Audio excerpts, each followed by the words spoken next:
recently lost my mom to an overdose.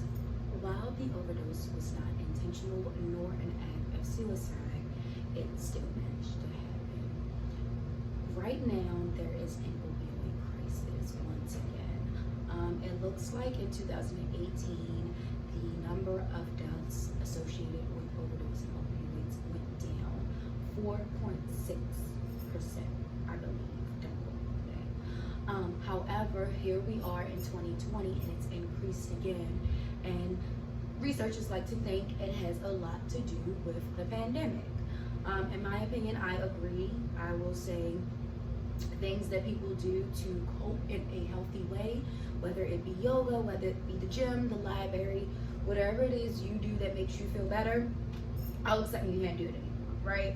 Not many of us were still going around our family because we were that afraid of spreading the virus while we're just quarantining alone, and we don't have that human need. You know, as humans, we need that compassion, that touch. You know, like that's what we need. It's one of Maslow's hierarchy of needs. Like it's non-negotiable. And so people have been finding other ways to escape. And then here comes opioids, which is already a problem in our community, in our world. And then we turn around and we have some of us mixing it with alcohol or all other types of drugs, which then creates an overdose.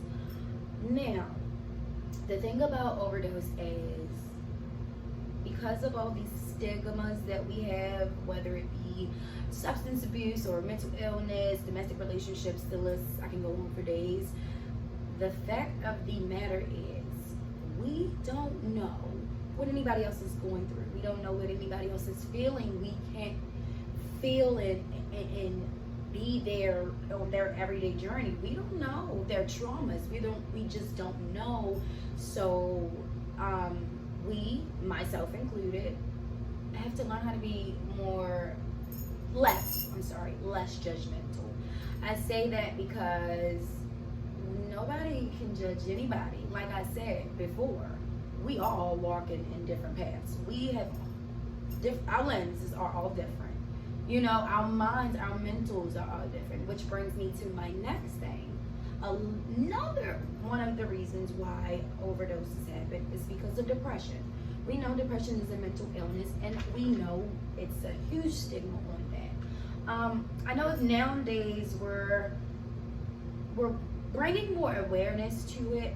However, you have to be careful where you're getting your knowledge from, because it seems as if everybody just kind of want to hop on the depressing bandwagon because it's kind of what's popular right now, the whole mental health thing. But it's not funny and it's not a joke. So yeah, depression is real, and that's, like I said, that's one of the reasons you have prescribed medications. We all know, and if you don't know, I'm here to tell you, a lot of these doctors definitely misuse their power. It's about a coin, and especially when it comes to us African American, our culture, especially our Black women. So we have that we have to look out for, because if you can go to the doctors, and these are real life stories, if you can go to the doctors and get 95 milligram oxycodone, but you can't go, it's the same as going to go buy it on the street, right? So they're doing the same thing drug dealers do. They just get legally paid for it, which is bullshit. Something else I'm going to talk about, but later on down the line. A gateway drug, like I said, a gateway is something we do when we want to escape the real world. We're going through whatever we're going through, and instead of sitting with ourselves and dealing with it, we drink, we abuse opioids, crack, like, I mean, it's sex, you know, get promiscuous, it's so many things, but right now, that's just one of the things that can cause an overdose. And of course, to fit in, you would be surprised that even at our big age, well, the people that are of big age, how many people do stuff because somebody else is doing it, or because someone's peer pushing them into it. And I know it's hard, but at our big age, we should have minds of our own, and if we don't, that is definitely something everybody who is not in that place currently should begin to work on.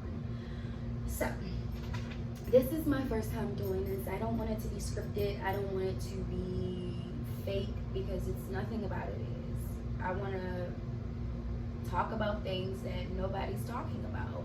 I want to open the floor to all different types of perspectives so that we can learn to be less judgmental, because you'd be surprised once you hear people's stories how much your perception of them can change. You could start with the goddamn, they do this, da, da, da, da.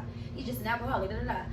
And then once you get to know them or hear what they've been through and how they're still managing to get up every day, whether they're drunk or not, and just fight through another day, it'll actually be very inspiring. I'm telling you.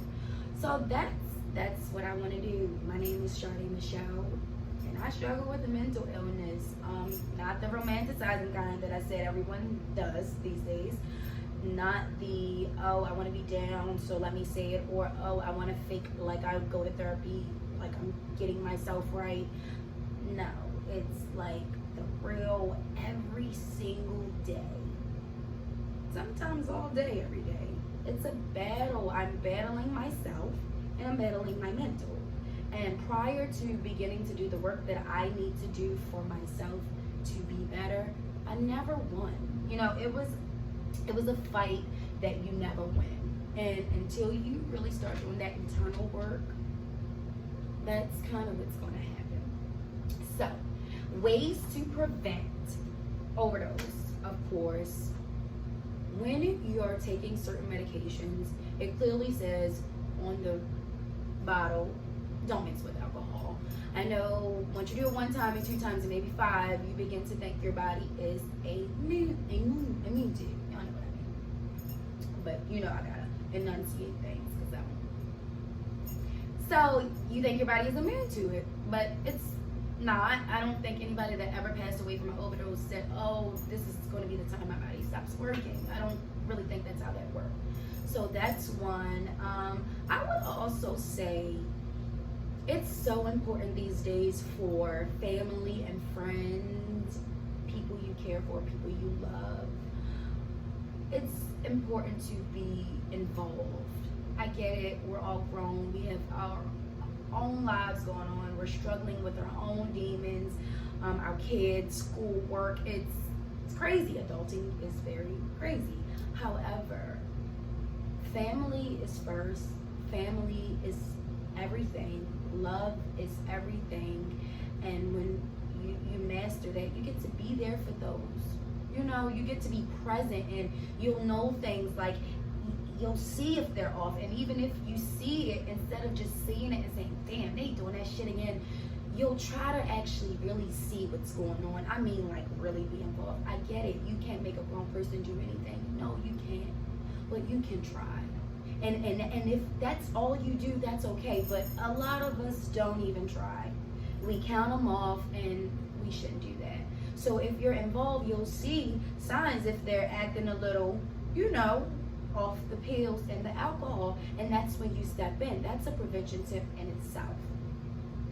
So I wanted this to be my first episode, whatever you want to call it, really. I'm just coming here, spread the knowledge, make awareness, as well as educating myself, because I'm not just telling you these things because it's coming out my head, or some of the things, but the facts and the things we will talk about, like in deep detail. I do my research.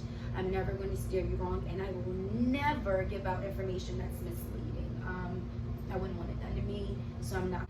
So in light of September being Suicide Awareness Month, I did want to touch base at a later date in another episode about ways to prevent suicide, if you will. Things that intensify your thoughts of suicide when they come. That way you can be aware and know how to maneuver once those feelings are coming to you. I don't know everything.